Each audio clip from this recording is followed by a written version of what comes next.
It's time for your favorite segment, 7 Minutes in. That's right here. And this segment is brought to you by Pixlr Pictures and I Am Media. You need something done? He'll do it because I won't anymore. However, you need some big voiceover guy? That's me. You need some guy to edit the hell out of your That's him. So guys, hey, this is what we do. And again, now we're back. So this week we're talking about 7 Minutes in Heaven. That's our version of, hey, that's the top 3 scenes for each one of us. So we usually boomerang this thing, go back and forth, or we kind of merry-go-round it. See what I did there? Yeah. He's gonna do some little. He's gonna put some funk on that. So with that being said, to me, my first one was, of course, the opera scene. I mentioned it to you, like the first 60 to 90 seconds of the film. It starts with a slow crawl back. They're coming out, like it gave me a Dark Knight feel. They're coming through the back of the kitchen, like when the Joker came in, when they were having the big boss meeting in the Dark Knight, and like.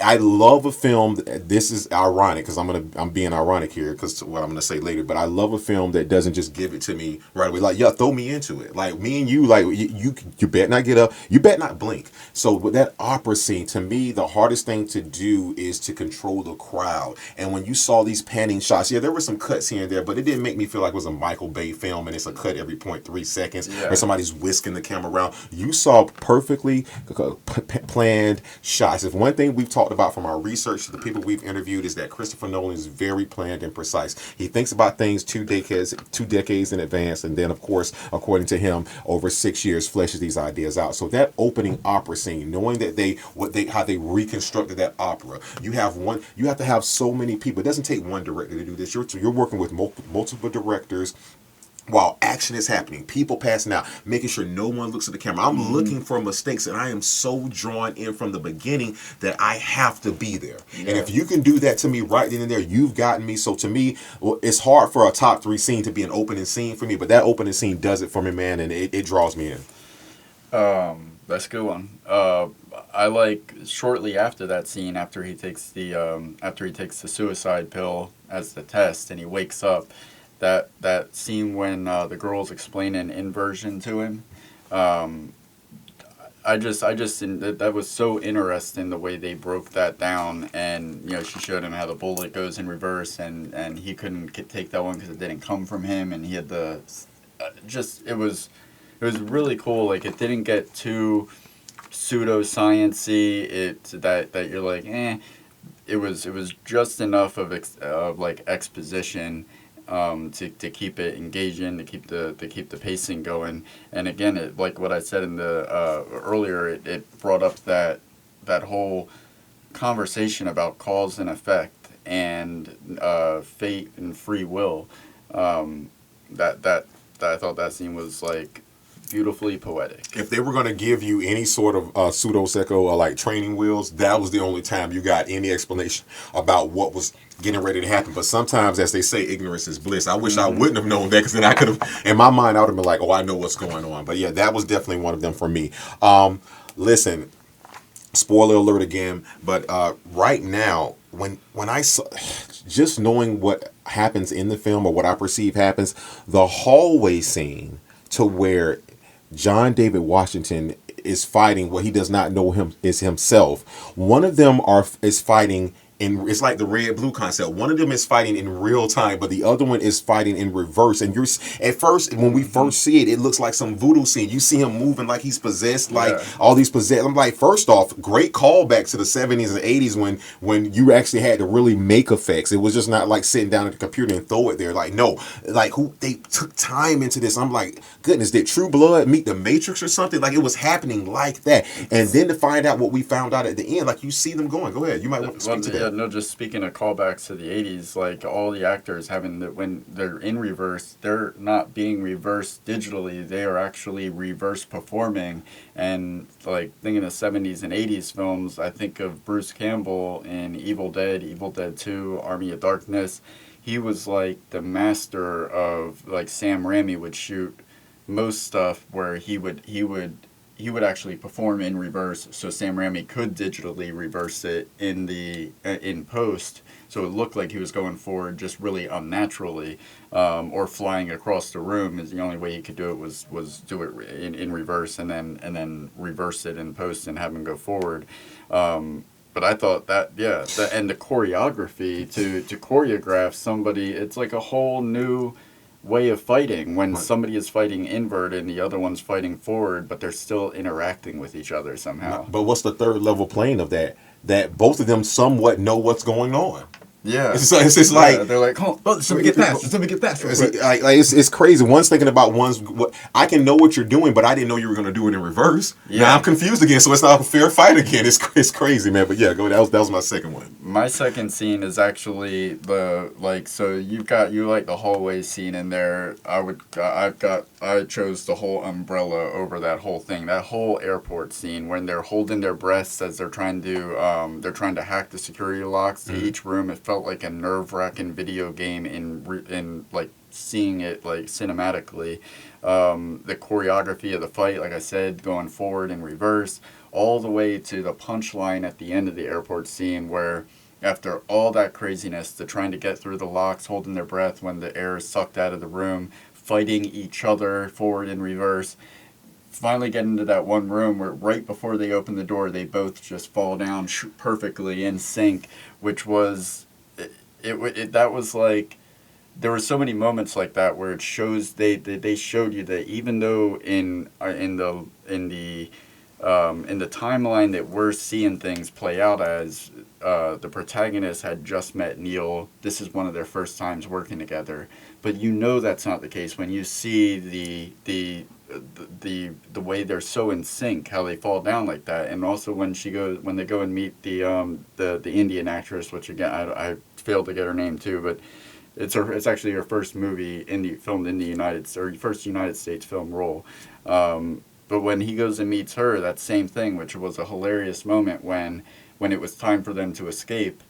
As soon as he realized it was time to escape and the escape route was going to be jumping over the balcony, within a split second, you already see Robert Pattinson falling from a roof above. It was humorous, but at the same time, it sold that like these people have worked together for a lot longer than we've seen in this linear timeline that we're watching. Furthermore, before you get off of that, I would definitely have to agree with you because in my research of everything that happened, Christopher Nolan, of course, being a fan of Bond films, that's no secret. People know that. But one thing that he did and said was normally he'll let people watch films that influence him. He didn't want anybody to watch these films, and I can see why, because it gave it its own unique genre of a Bond-esque type style. Because like you mentioned, I've seen a billion Bond films. I've never seen him right before somebody walks in the door. I've seen him come up, pull out gadgets. They were in sync, laying down, getting up, doing what they have, having to have that lingo. And like it was a newer version of swag, a millennial version of swag. Like they had done it so many times. To them, it was just a performance. That's what made it beautiful. It wasn't like they didn't know what was going on. Everything like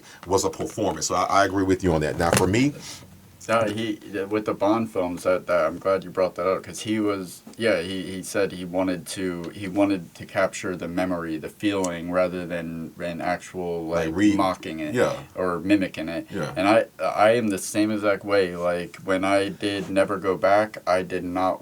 It was a movie about escaping into nature. I stayed away from watching Into the Wild. I didn't watch Wild with Reese Witherspoon when it came out around that same time because I didn't. It's that I'm gonna kill someone this Friday. When we did that, I stayed away from all psychological thrillers because it is that you don't want to accidentally or like subconsciously put something in your film because it's fresh on your brain and your brain remembers it as like an idea that you came up with. It's so much nicer to just where these films are coming from that you're making, to just create that energy and off the memory of it. I mean, I have to agree because who did those directors before them watch? Like, I mean, at some point you can be inspired by someone, but you just don't want to imitate them. My third one, it was very, very tough, very, very tough. Is that I have to go with.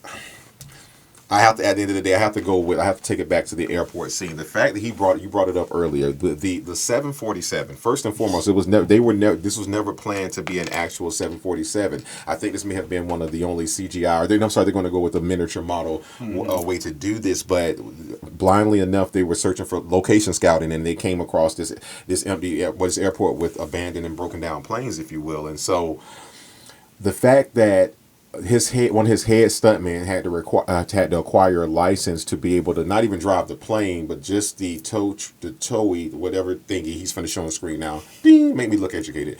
The fact that he had to drive this machine, this automobile, to be able to pull this 747. So that's one aspect of it. Then the fact that now you have to have people choreographed to be running around this, and the fact that you actually crashed it, to me, that's like, you want to know when you were a kid, when you were doing this with airplanes and stuff, like no,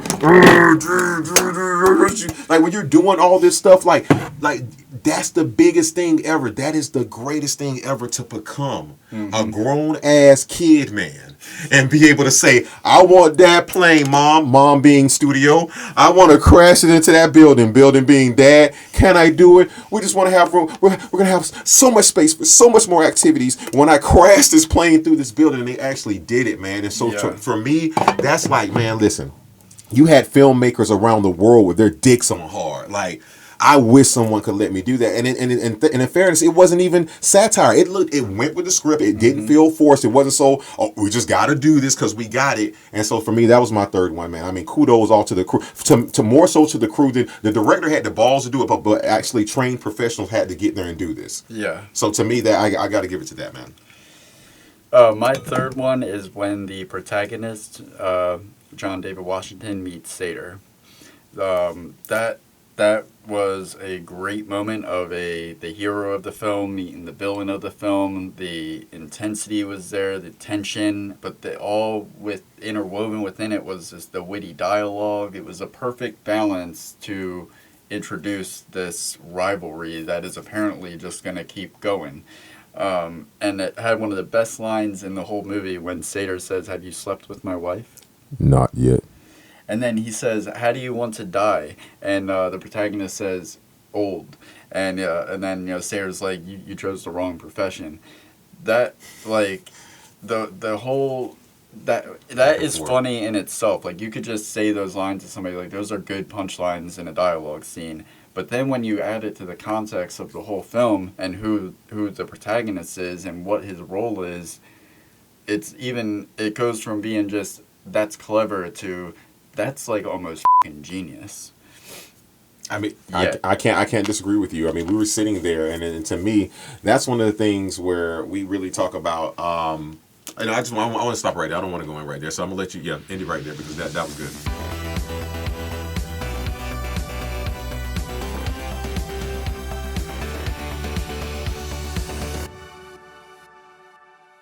That's the trailer.